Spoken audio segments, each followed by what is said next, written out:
In the definition of performance management, here see, we told that performance management can be defined as a systematic process, right? So basically, performance management, this entire performance management in organizations follows a sequence of steps, follows a process. Now let's look at the process, of performance management in an organization. So let us understand the process of performance management.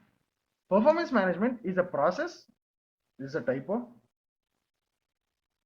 So performance management is a process which consists of the following activities. So basically, when this concept of performance management is in action, or when the performance of the human resource in an organization is being managed, there are so many different activities that happen. Like, see, there is this activity called as planning, which happens. There is this activity called as acting, monitoring, and review. This is not the process, but these are basically the activities that happen during the performance management of the human resource in an organization. Now these different activities, when they are converted or when they are represented in the form of a process, that forms the basic process of performance management, which is the next topic. But basically, these are the different activities that happen or that are carried on or that take place while the performance is being managed in the organization. So don't get confused when you get an essay question telling that what are the different activities that happen in performance management and what is the process of performance management. These two are different concepts. They are very similar concepts,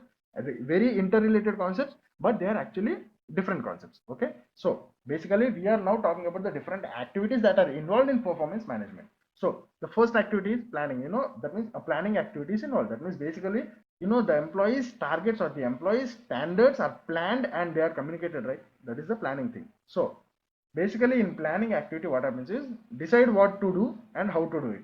Okay, now the next activity is acting, where once that the performance standards are planned and they are communicated to the employee, what he does, he works on them, right? That is what is acting thing. Now carry out the work needed to implement the plan. That is what happens in this act part. And next in monitor part, what happens is carry out the continuous checks on what is being done and measure outcomes in order to access progress in implementing plan. And what happens in review thing is you are basically reviewing. Okay, so consider what has been achieved and in the lights of this establish what more needs to be done and any corrective action required if performance is not in line with the plan. So you may be a bit confused with the language that is used here. So basically we are telling that in performance management, basically in the process of performance management, there are several different, or in the in the course of performance management, there are so many different activities that take place. There is this planning activity where the performance standards are planned for the employee or the human resource in an organization, what to do and how to do all these things. The planning part takes place, that is the planning activity takes place. Next the acting activity takes place, where once the first activity is completed, each and every target or performance standard is communicated to the human resource or the employee, right? Now he acts, right? That means he basically starts performing, right? That is the acting part. And the activity, okay, not acting part, but that is the activity called as act. The third activity that goes on is monitor, where the person who has assigned the specific performance standards monitors, telling that okay, is everything going on according to the standards that have communicated or according to the schedule in which the actual thing has to go. In this way, monitoring activity happens here. You'll also be having the review activity, where each and everything that has already been done is review, telling that okay, I have given you these standards and you have given me this performance, let's match with that. Let's see what we can get out. If your performance is good, if your performance is bad, if your performance is just satisfactory, and all these things happens in the review thing. So these are the basic activities that happen in the course of performance management. Now if you convert these activities in the form of a detailed sequenced process, that becomes the process of performance management. Now let's look at the process of performance management. See, this sequence of activities can be expressed as a continuous cycle or the process as shown in the following figure. Okay, so basically, let me zoom out. Is this visible? Okay, so this is basically the performance management process or the performance management cycle. Okay, what happens is in the first phase or in the first step of the performance management process, what happens is goals set in according to organizational goals. Now what do you mean by this? See, basically organization has certain goals. Now that particular organizational goals can be achieved, or basically the particular organizational goals are to be achieved from different point of views, or from different concepts, or from different departments, or from different dimensions. For example, an organization's goal is to be the number one competitor in the market.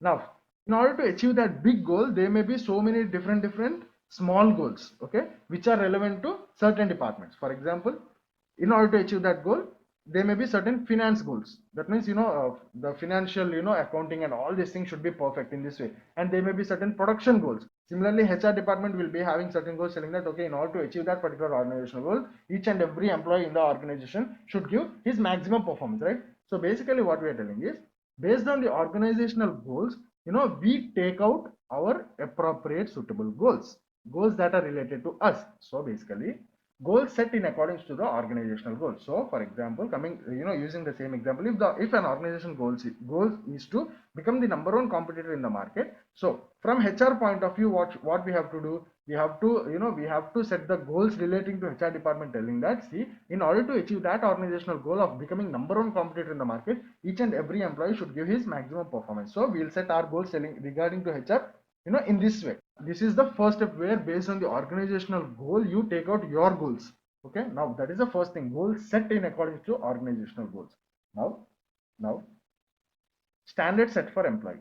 Now see, let's consider the same example where the organization goal is to become the number one competitor in the market. We will be discussing that same example. Okay, so let us assume that we both are, the performance management heads who are responsible for the performance management in an organization. So based on that particular organizational goals, we came to the conclusion, we both discussed and came to the conclusion, telling that, okay, in order to achieve that goal, in human resource, human resource aspect, only in human resource point of view, what we have to do is, or basically what our goal should be is, see, basically we have to ensure that the maximum performance comes out of all the employees. So we will be telling that, see, we have to ensure that each and every employee's performance standards are, exceeding minimum this level. In this way, we will be telling. Now what we do, we call each and every employee and we assign certain performance standards to them. That is the next step. So basically, the first thing is goal set in accordance to the organizational goals. Based on the big organizational goals, we break down the big organizational goals and we take out our part, relevant part.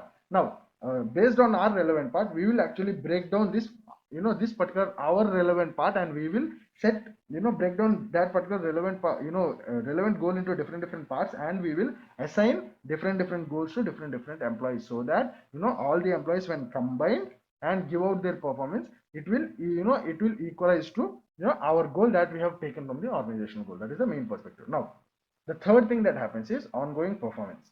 So basically, by this time, you have communicated each and every employee his performance standards, expected, performance standards. Okay, now they will start, performing, or they'll start working. That is ongoing performance.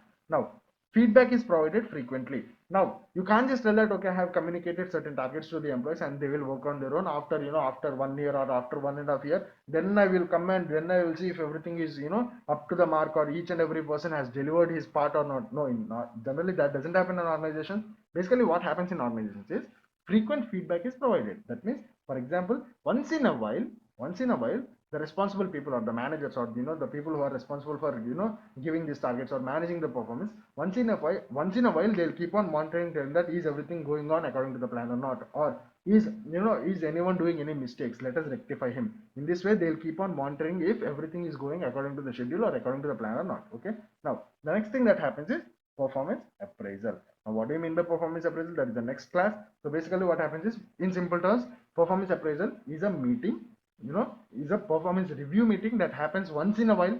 It may happen once for every 6 months, or once for every 1 year. So basically, it is a performance review meeting that happens once in a while, where the employee and the employer sit together and they both discuss on the actual performance standard set and actual performance that is delivered, and based on that,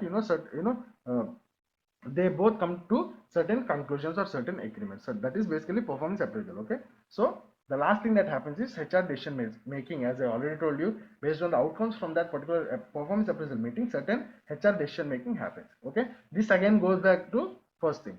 Now, basically what we have just discussed is the process of performance management, where we told that, see, organizations have big goals. Based on those big goals, we will actually break down that big goals into many small goals, and we will pick our relevant goals. Now, from our relevant goals, what we'll do is, we will share our relevant goal, our entire relevant goal, to different employees, so that if all the goals of these individual employees combine, they will actually equalize, or they will actually form this our relevant goal that we have taken from the entire organizational goal. So basically the first and foremost step is breaking down part. That means from the big organizational goal we take out small organizational goals. That is the first thing.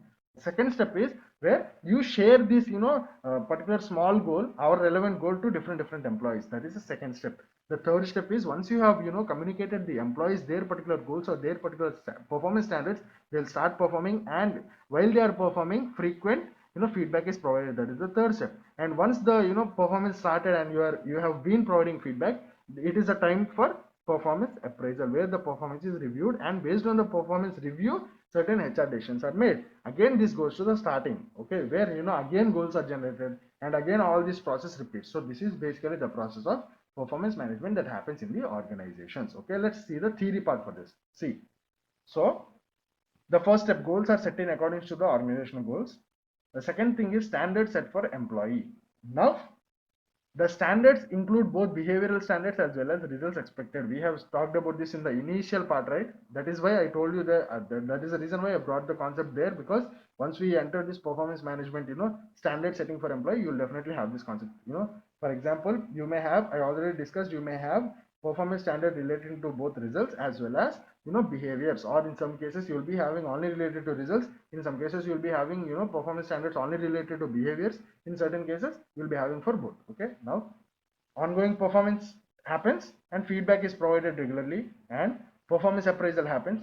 Now in performance appraisal, basically performance evaluation and performance appraisal are done here. That means basically his expected performance and his actual performance both are evaluated. That means they are basically compared with each other, and based on the gaps the review is conducted, or basically the communication in the review happens. Now the last thing is HR decision making. Based on the outcome of the meeting, the HR decisions takes place. The HR decides what action should we take. Now this is basically the process of performance management in organizations.